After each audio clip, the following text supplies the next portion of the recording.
आज नामांकन पूर्ण रूप से हो चुका है। सप्लीमेंट्री से लगाए, निर्दल से लगाए, और हर तरह से मैं कह सकता हूं कि हम जिनके मैदान में जाने के लिए तैयार हैं। गाजीपुर के लोगों एक बात जरूर कहूंगा कि हमारी जो संघर्षों का इतिहास है बड़ा अद्भुत रहा है। चाहे 1857 का गदर हो, और पता कर लेना यहां पैसा देकर कुंवर सिंह के सेना में लोग भर्ती हुए हैं और देश के जंग आजादी की लड़ाई लड़े। 1942 इतिहास के दस्तावेज में एक शानदार दस्तावेज है कि गांव से चलने वाला उसी मोहम्मदाबाद से जानता था कि गोली चलेगी तो मेरा नशल, मेरा शरीर, मेरी उम्मीद और मैं जिंदा नहीं रहूंगा। इसके बाद भी मोहम्मदाबाद के सरजमी नंदगंज और गाजीपुर में सीने पर गोली खाकर गाजीपुर के दस्तावेज को शानदार बनाने का काम। 1952 से जब लोकतंत्र में वो दिन भी जब पंचायत का चुनाव हुआ, बक्सा नहीं थे हमारे पास, हाथ उठाकर प्रधान से लगाए प्रमुख तक, और तमाम तरह के नेतावाद के बाद भी इस देश के किसानों और नौजवानों ने लोकतंत्र को मजबूत किया। लेकिन मैंने अपनी जिंदगी में अफजल भाई साहब से बैठे थे तो मैंने कहा यदि चुस्त और दुरुस्त याददाश्त है तो 77 से मैं हुकूमत देख रहा हूं। जब हम लोग लड़े थे इमरजेंसी में, हम लोग कॉलेज से निकाल दिए गए, सुबह प्रतिष्ठ की पेपर थी और घर में ये कहा गया कि लड़के लापरवाह हो गए, और कितनी हम लोग को गुजरा था। जब मेरे बाप, मेरे चाचा क्या उम्मीद की होंगे, मेरी माँ, कि मैं भेजा था पढ़ने के लिए तो लापरवाह हो गया, यहां तक कहा गया।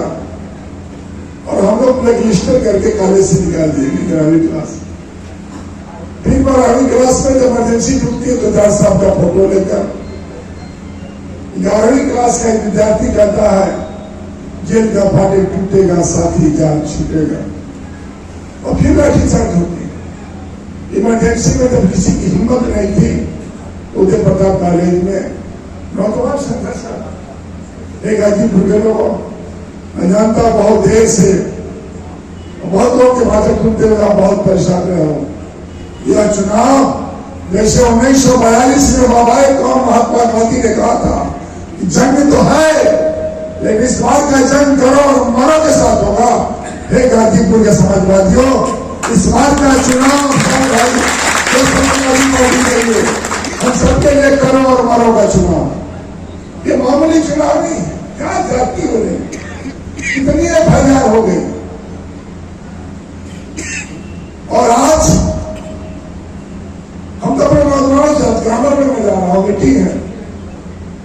मैंने कहा इतिहास में कभी इतनी घटिया काम नहीं हुई होगी कि देश का प्रधानमंत्री 10 साल रहने के बाद 11वां साल भी प्रधानमंत्री बनने के लिए लगातार झूठ बोल रहा हो, और इस देश के नौजवान तो टाइगर हिल बटालियन और कारगिल पर संगीत के शायर में जब देश होता है तो अपनी सरहद की हिफाजत करने का काम करता है। उसको कहता है जो गांव का बेटा, किसान का बेटा, गरीब का बेटा, जिसको बेटा भाई नहीं उनका जानता है बेटा का दर्द क्या होता है। और उसे कहा जाता है कि 4 साल का नौकरी। ये दुनिया के इतिहास में ये इसलिए किया जाता है कि जो 4 साल का नौजवान निकलेगा,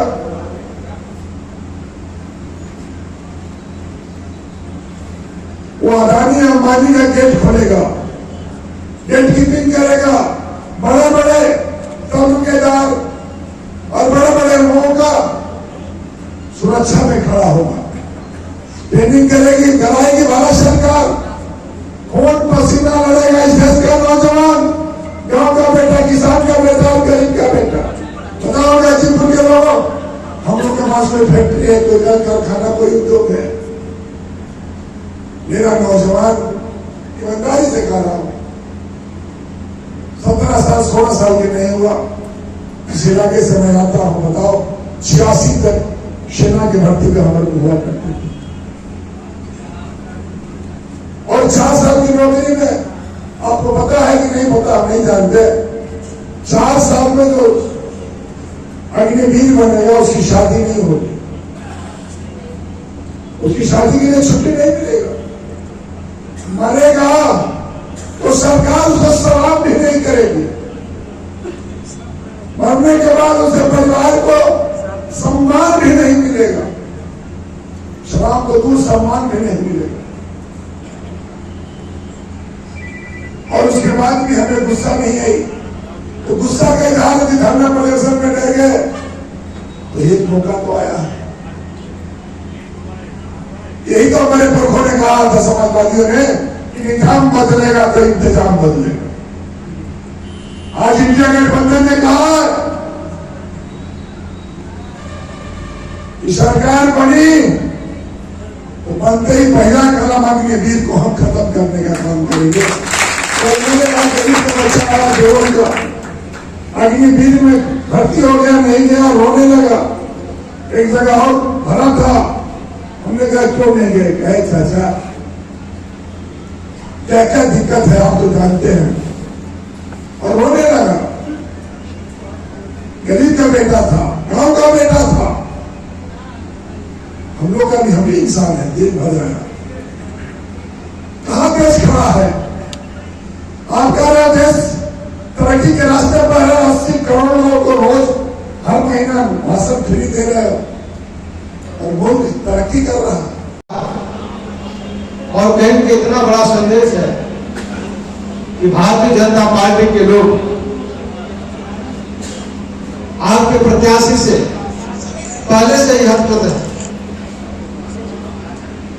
जो इनके बीच के प्रत्याशी आए हैं, हमें उनके बीच में कोई कमेंट नहीं करना है, बस हमें आपसे यही निवेदन करना है कि जिस प्रकार से राष्ट्रीय अध्यक्ष श्री अखिलेश यादव जी ने आह्वान किया है कि पहले चरण से लेकर तीसरे चरण और आज चौथे चरण का जो मतदान हो रहा है, इसमें भारतीय जनता पार्टी अपनी मशीनरी लगा करके आपके वोटरों को रोकने का काम जो कर रही है।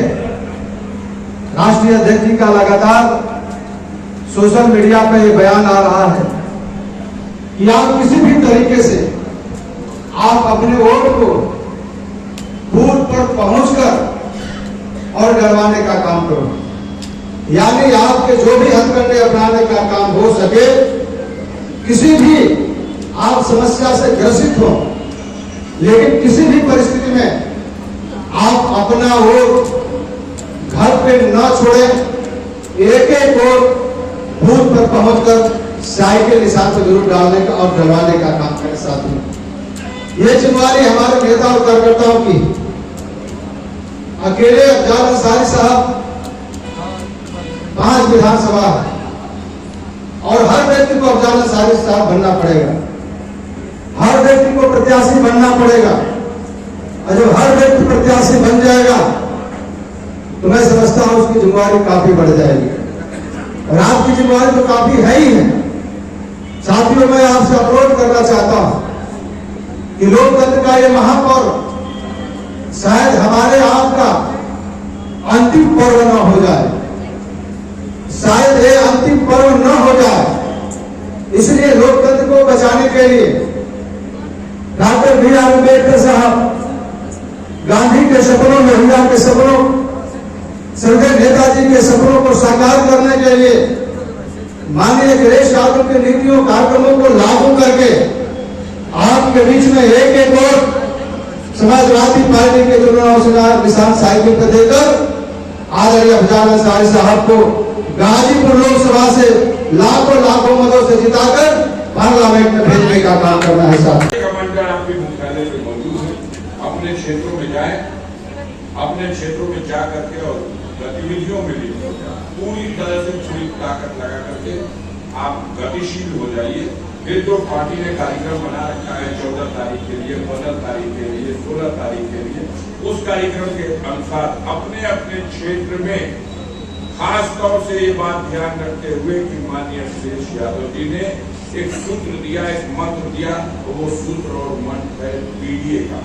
तो पीडीए को दृष्टि में रख करके हमारे उत्साही कार्यकर्ता पिछड़े समाज की बस्तियों में, दलित बस्तियों में, अल्पसंख्यकों की बस्तियों में आप जाए, उन्हें सम्मान दे करके और अपनी पार्टी का समर्थन करने की अपील करें। हर जगह लोग तैयार हैं, नालायक है, लेकिन कुछ लोग हैं कि हम ही सब जगह, तो आप अपने को थोड़ी देर के लिए पीछे कर लो, लेकिन उनको सम्मान दो जो पहली बार जुट रहे हैं आपके साथ और जिनको हौसला मिला है कि अगर उत्तर प्रदेश में भारतीय जनता पार्टी का रथ फंस जाएगा तो इसकी सबसे बड़ी जिम्मेदारी है समाजवादियों की, और समाजवादी अपने को थोड़ा सा पीछे करके और दूसरों को सम्मान देकर के आगे चलेंगे तो मैं यकीन करता हूँ कि जितना सोचा है किसी ने उससे भी 2 गुना वोट प्रयास